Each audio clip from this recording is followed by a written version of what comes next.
We have to be totally prepared. We have to be absolutely prepared. But when they asked him that question, the answer should have been hit the nuclear first and worry about the rest later.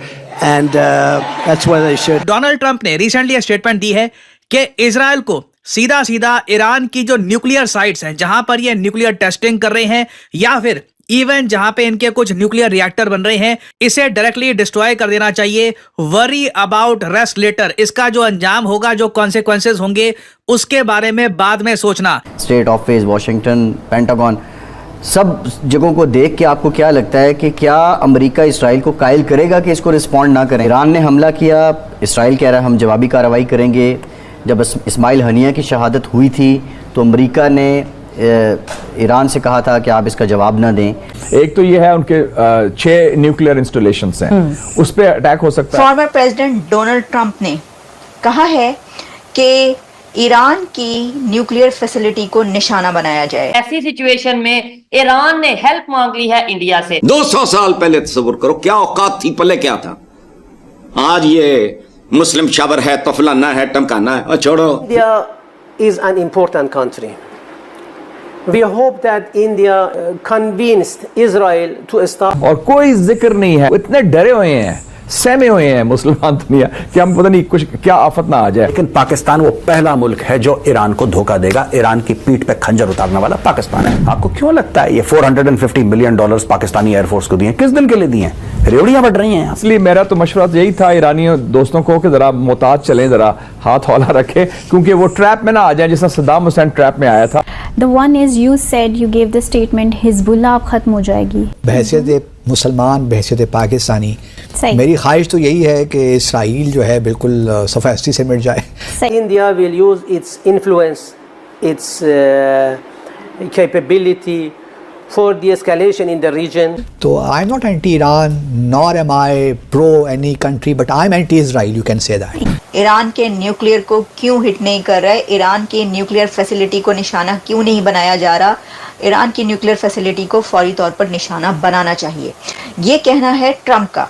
और Trump की ये बात, ये जो आप कह सकते हैं अनाउंसमेंट, वो वैसे एक रैली में थे, एक गैदरिंग थी जहां पर बड़े लोग थे। वहां पर उन्होंने अलल ऐलान खुले आम ये बात की है कि वो ये चाहते हैं और यही होना चाहिए। उनका कहना ये था कि जो ईरान के न्यूक्लियर है वो एक बहुत बड़ा एक अलार्मिंग सिचुएशन है और रिस्क है दुनिया के लिए। तो फिर साथ ही उन्होंने प्रेसिडेंट जो बाइडन को भी इसके ऊपर टारगेट किया और उन्होंने कहा कि बाइडन की तरफ से, क्योंकि आप जानते हैं कि इससे पहले ही कहा गया था कि ईरान पर जो हमला हो रहा है हम इजराइल के साथ हैं। इजराइल जो है ये अपने उसके लिए कर रहा है, लेकिन साथ ही जो इस वक्त की एडमिनिस्ट्रेशन है जो कि बाइडन एडमिनिस्ट्रेशन है, तो प्रेसिडेंट बाइडन की तरफ से कहा गया था कि ईरान की न्यूक्लियर को अगर हिट किया गया या इजराइल ने, नेतन्याहू ने ये प्लान किया कि जो ईरान है उसके न्यूक्लियर को निशाना बनाया जाएगा, तो वो इसको सपोर्ट नहीं करेंगे।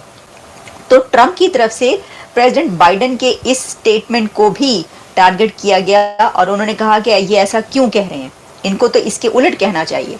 अब ट्रंप, क्योंकि देखें अगर तो ट्रंप आ जाते हैं आगे, जो इलेक्शन है नेक्स्ट मंथ इलेक्शन है, उसके बाद अगर ट्रंप आते हैं तो फिर उनका तो ईरान के हवाले से बिल्कुल क्लियर स्टैंड है जो मैंने आपको बताया। वो तो कह रहे हैं कि हिट करें, इजराइल को कह रहे हैं हिट करें।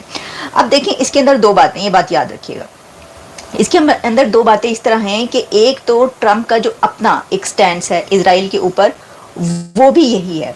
वो इससे पहले कई बार ये कह चुके हैं कि ट्रंप को निशाना बनाने और ट्रंप को कत्ल करने की कोशिश ईरान की तरफ से हो रही है। अच्छा, अब जो कई लोग पकड़े गए और कई उनके ऊपर हमले होते रहे, उसके अंदर ये भी कहा गया कि ट्रंप पर जो हमले हो रहे हैं उसके अंदर ईरान इन्वॉल्व है, यानी ईरान की तरफ से भी जो है ये हमला हुआ है, जो जितने भी उनके ऊपर अभी तक अटैक्स हुए हैं। तो ट्रंप ने फिर खुद ये कहा कि ईरान शामिल है और अगर उनको कुछ हो जाता है तो जो अमेरिका है, मैं उससे ही कहूँगा कि अमेरिका की जो भी हुकूमत होगी वो उनका बदला ले, और अगर बदला ना लिया तो बुज़दिल होगे तुम लोग। तो ये तो अपनी जगह पर है, यानी इससे आप समझ सकते हैं कि ये तो एक डायरेक्ट वो है ना कि वो तो ईरान के हवाले से जो उनका है स्टैंड वो क्लियर है, क्योंकि ईरान भी ट्रंप को ऐसे ही देखता है और सख्त खिलाफ है। दूसरी तरफ मेरा क्वेश्चन है, 20 दिनों पिछले उन्होंने 20 के करीब हिजबुल्लाह के लीडर और हमास के मारे जा चुके हैं पिछले दिनों में।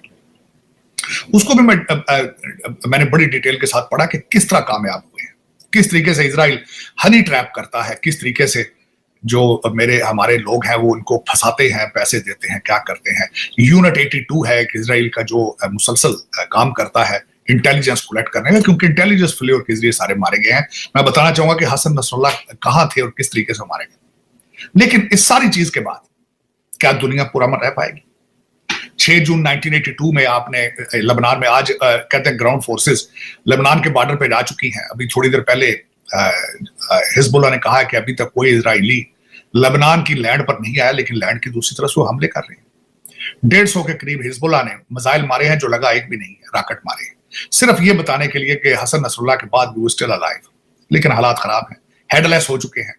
लेकिन क्या ये फिलॉसफीज खत्म हो पाएंगी? क्या हमास एक सिर्फ चंद लोगों का नाम है या आइडियोलॉजी का नाम है? क्या हिजबुल्लाह एक आइडियोलॉजी का नाम है या सिर्फ हसन नसरुल्लाह का नाम था? हसन नसरुल्लाह के मर जाने के बाद क्या खत्म हो जाएगा? और फिर मैं ये बताना चाहूंगा कि आज आपके पेजर के जरिए आप क्यों मर रहे हैं, आप क्यों कीड़ियों चींटियों की तरह मारे जा रहे हैं? आपकी अगर देखा जाए, मैं हैरान था इस बात पे छिपा साहब कि वो जो पेजर ऑपरेशन है वो इजराइल ने किस तरह किया है और कब से उनके ज़हन में था। और फिर आज मैं ये भी बताना चाहूंगा, हसन नसरुल्लाह कहते हैं कि वो इतना सीक्रेटिव था कि वो उसकी कभी लाइव स्पीच नहीं रिकॉर्ड करके जाती थी। फिर बंकर में था हुआ था जहां से मारे गए, बंकर से मारे गए। He was fluent in Persian because क्योंकि ईरान के अंदर उसने बहुत टाइम गुजारा, लेकिन इंटेलिजेंस फ्लेवर किसी ने बेचा उसको। ईरान के अंदर जब मारा गया था लीडर हमास का, उसको भी बेचा गया था। जय हिंद दोस्तों। तो जैसा कि इस वीडियो में चर्चा हो रही है कि डोनाल्ड ट्रंप ने सीधा सीधा बोल दिया है कि ईरान के जितने भी न्यूक्लियर प्लांट हैं उनको नष्ट किया जाए, जो परिणाम बाद में होगा वो देखा जाएगा। हालांकि इजराइल क्या करता है वो आने वाला समय बताएगा। अमेरिका की जो मौजूदा गवर्नमेंट है वो शायद इसके पक्ष में नहीं है। देखिए, जो मौजूदा गवर्नमेंट है उसका जो राष्ट्रपति है वो बहुत कमज़ोर है, क्योंकि फैसले कड़े लेने पड़ते हैं। अगर आपको आपके हित देखने हैं तो बहुत कड़े फैसले लेने पड़ते हैं। कुछ दुश्मनों को दोस्त बनाना पड़ता है, कुछ दोस्तों को दुश्मन बनाना पड़ता है। ये जियोपॉलिटिक्स है, यहाँ पर ऐसा ही काम चलता है। लेकिन क्या है कि जो करंट सरकार है उसमें उतनी क्षमता नहीं है, और आने वाले समय में चुनाव भी हैं अमेरिका में। तो चुनाव होने के बाद यदि कमला हैरिस फिर से जीतती हैं तो इजराइल के लिए बहुत ख़तरनाक है ये, क्योंकि कमला हैरिस भले बयानबाजी कर रही हूँ लेकिन ये अलग ही आइडियोलॉजी है। इनके लिए इजराइल उतना महत्वपूर्ण नहीं रहेगा। हाँ, डोनाल्ड ट्रंप यदि आते हैं तो फिर ईरान के लिए खतरा बढ़ जाएगा, क्योंकि ये वही लॉबी है जो ईरान के साथ खड़ी है। अब आप देखिए ना, इजराइल के साथ कुछ भी होता है तो इनके बयान अलग आते हैं, और जब इजराइल रिटेलिएट करने वाला होता है तो इनके बयान अलग आते हैं। जैसे कि फ्रांस को देख लीजिए, फ्रांस से तो इजराइल ने सीधा कहा है कि युद्ध हम जैसे तैसे जीत ही लेंगे। लेकिन ये याद रखा जाएगा, जब इजराइल युद्ध में फंसा था तब फ्रांस ने हमें धोखा दिया था, क्योंकि फ्रांस भी की भी मजबूरी है, क्योंकि वहाँ पर रेडिकल बहुत तेज़ी से फैल रहा है, दंगे हुए हैं आपको पता है। तो वहाँ पे अंदरूनी राजनीति के चक्कर में इस तरह का मैक्रो ने बयान दिया है। अब यहाँ पर बात आती है कि क्या न्यूक्लियर प्लांट को टारगेट किया जा सकता है।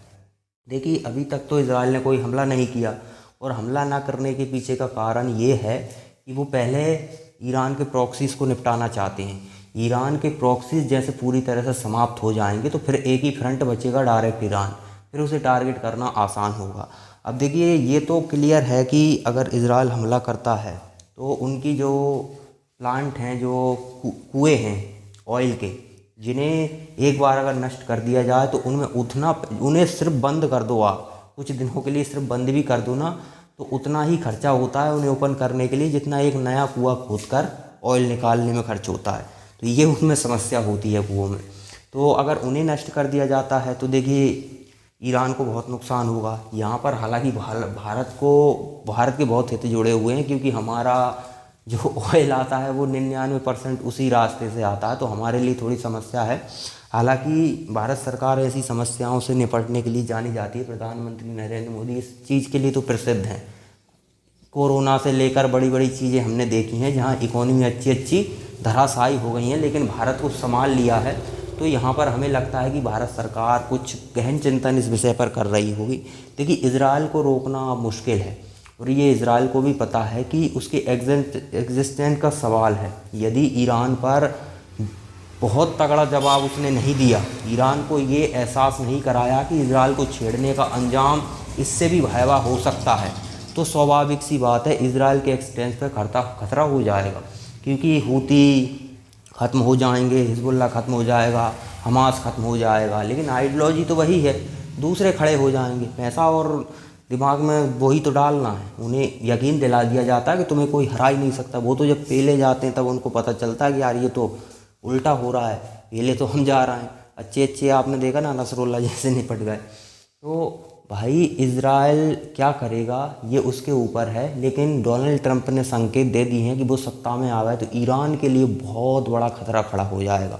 और ये व्यक्ति थोड़ा दिमाग से गड़बड़ी लगता है मुझे तो, डोनाल्ड ट्रंप, क्योंकि ये किसी भी तरह के फैसले लेने के लिए तैयार रहता है।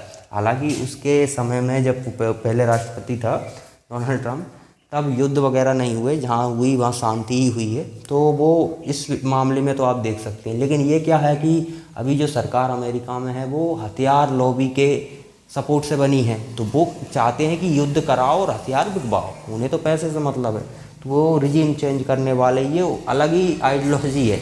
तो अमेरिका के लोग डिसाइड करेंगे इजराइल का भविष्य, सीधी सी बात है। देखिए, क्योंकि इजराइल को बहुत पैसा चाहिए होगा, बहुत हथियार चाहिए होंगे, युद्ध होता है। रूस जैसी महाशक्ति जो खुद हथियार ना बहुत ज़्यादा बनाता, उसे भी साउथ कोरिया, ईरान जैसे देशों से हथियार लेने पड़ गए हैं युद्ध के दौरान। तो युद्ध होता है तो फिर हथियारों की खपत बहुत ज़्यादा होती है, और ये बात इजराइल भी जानता है। और इजराइल सोच रहा है कि चुनाव से पहले, अमेरिका में जो चुनाव है उससे पहले युद्ध में पूरी तरह से, मतलब जो उन्हें अचीव करना है, हमास, हिजबुल्लाह, हूती को निपटाने के बाद ईरान में जो भी उन्हें अचीव करना है वो करना चाहेंगे।